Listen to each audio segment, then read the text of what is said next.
প্রশ্ন কবিগুরু রবীন্দ্রনাথ ঠাকুর।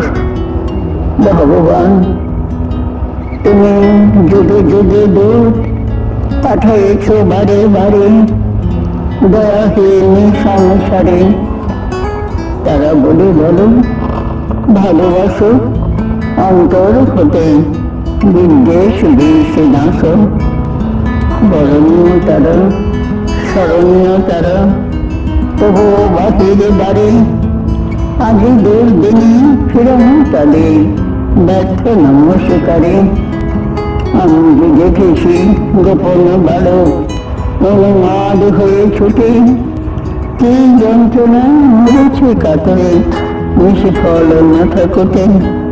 কণ্ঠ আমার রুদ্ধ আদিকে বাসি সঙ্গীত হারা অমাবস্যার কারা। লুপ্ত করেছ আমার ভুবন দুঃস্বপ্নের তলে। তাই তো তোমায় সেবায়ছ জলে যাহারা তোমার বিষয় সেবায় নিভাইছে তব আলো। তুমি কি তাদের ক্ষমা করিয়াছ?